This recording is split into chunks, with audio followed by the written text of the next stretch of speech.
नमस्कार, मनश्रीज रेसिपीमध्ये तुम्हा सर्वांचं खूप खूप मनापासून स्वागत. हा आहे मेथीचा अगदी मऊ आणि चविष्ट असा लाडू, अजिबात कडू न लागणारा.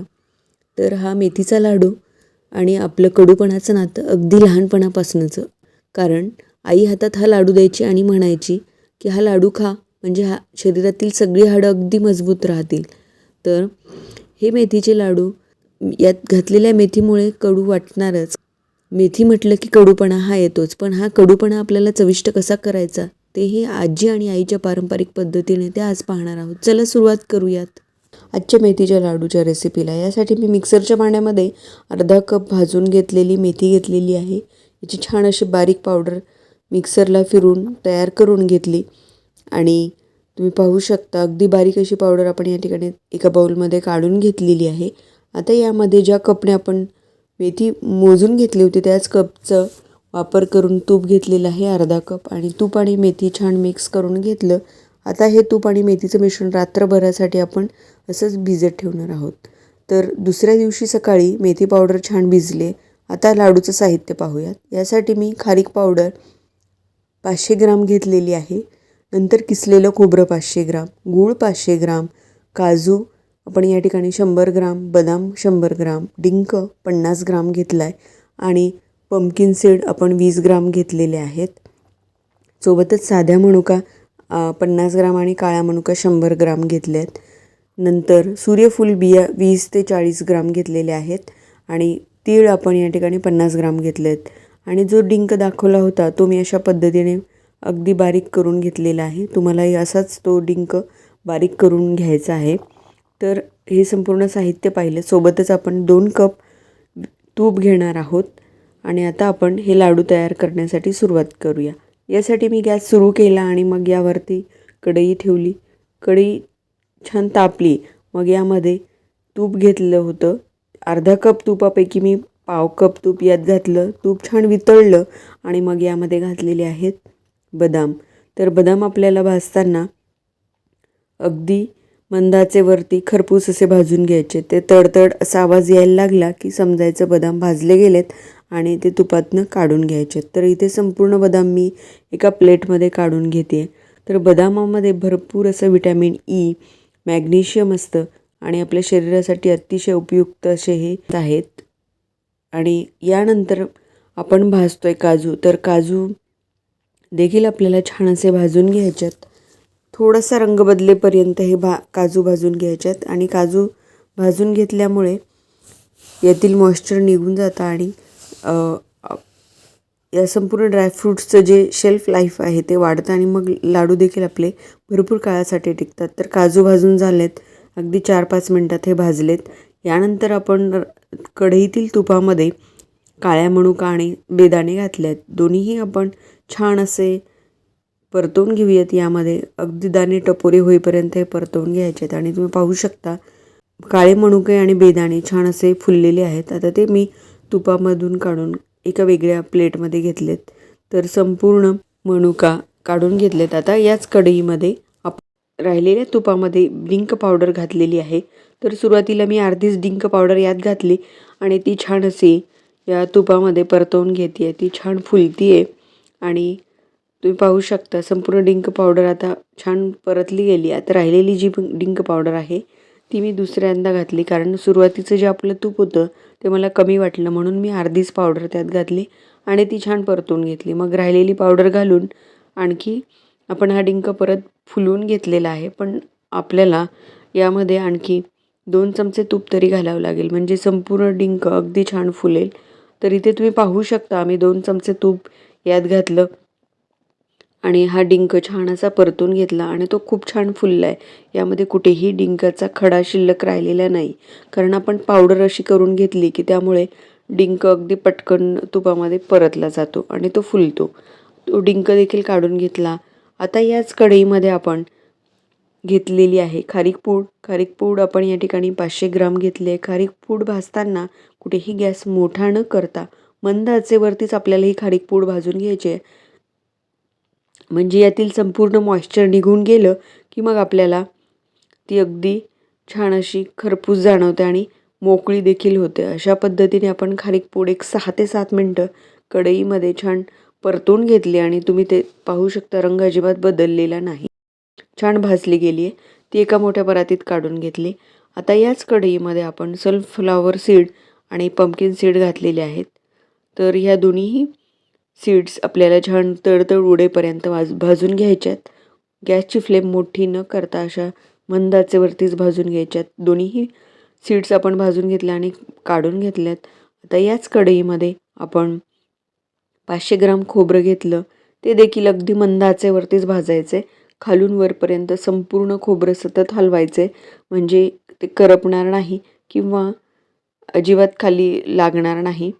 त्यामुळे सतत हलवून हे खोबरं आपण या ठिकाणी भाजून घेतलं. तर तो जो बाऊल होता त्यामध्ये एका वेळेस फक्त पाव किलोच खोबरं बसतं, म्हणजे 250 ग्राम, म्हणून 2 बाऊल खोबरं मी छान असं भाजून घेतलं. तर इथे तुम्ही खोबरं पाहू शकता, अगदी कुरकुरीत असं भाजून घेतलेलं आहे.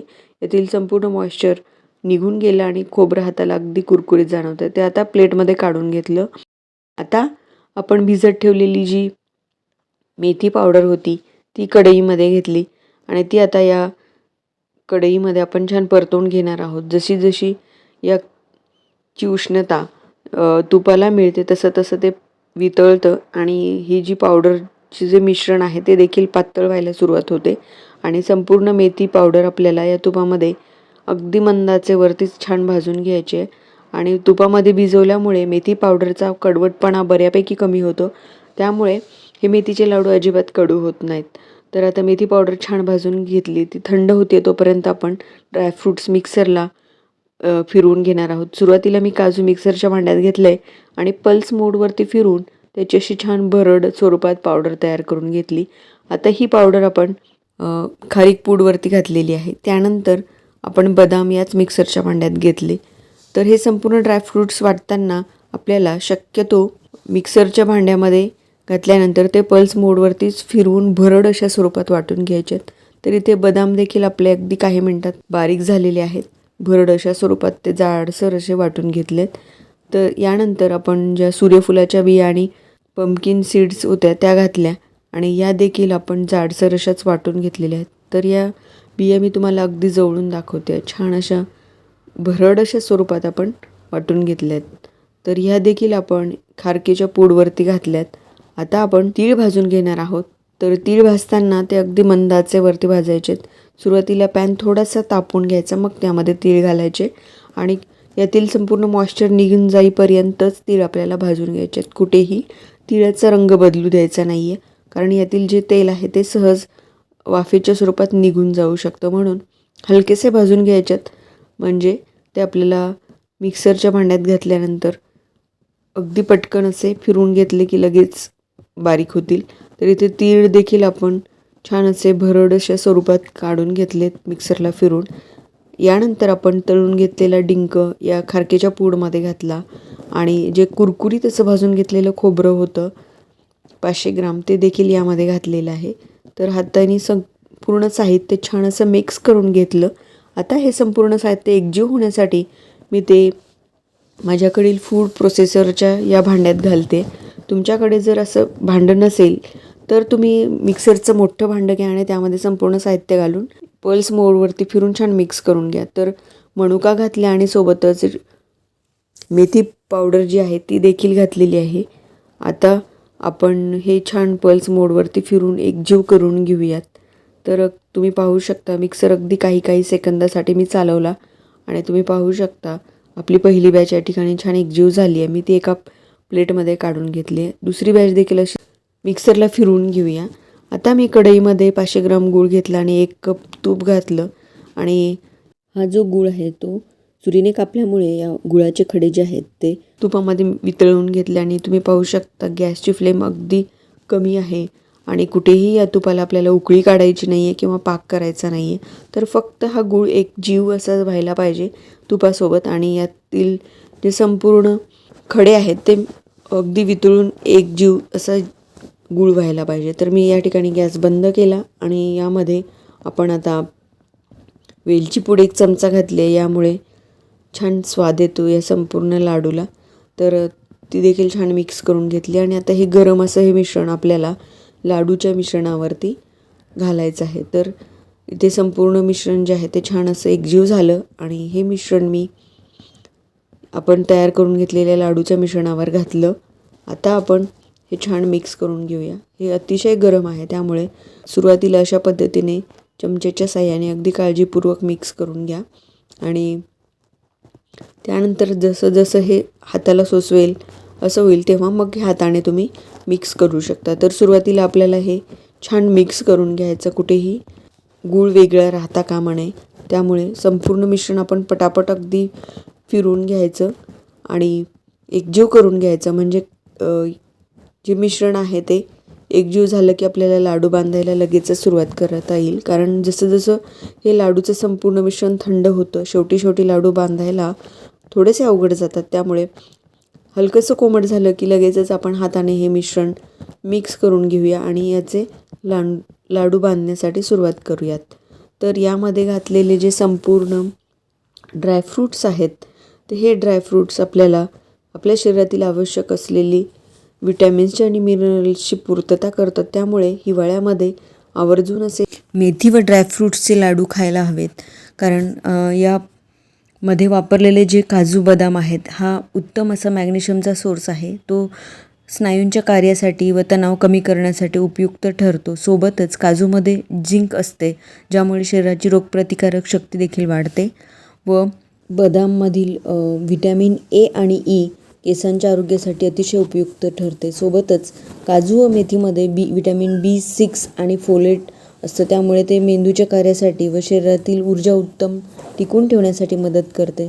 त्यामुळे अशा पद्धतीने आपण हे लाडू नक्कीच खायला हवेत. तर इथे मी लाडू करून दाखवते. अगदी सहजतेने हा लाडू वळला जातो आहे आणि अशाच पद्धतीने संपूर्ण लाडू मी तयार करून घेणार आहे. तर इथे संपूर्ण मिश्रणापासून जवळपास 50 लाडू आपले तयार झाले आहेत. लहान ते मध्यम अशा आकाराचे हे लाडू तयार करायचे आहेत. कारण हा लाडू बराच उष्ण असतो, म्हणून तो लहान अशा आकारातच तयार करायचा. तर आजचे आपले हे अगदी मऊ आणि अजिबात करू लागणारे लाडू या ठिकाणी तयार केले आहेत. आजची आपली मेथीच्या लाडूंची रेसिपी कशी वाटली ते कमेंट बॉक्समध्ये नक्की सांगा. व्हिडिओ आवडल्यास जास्तीत जास्त शेअर करा.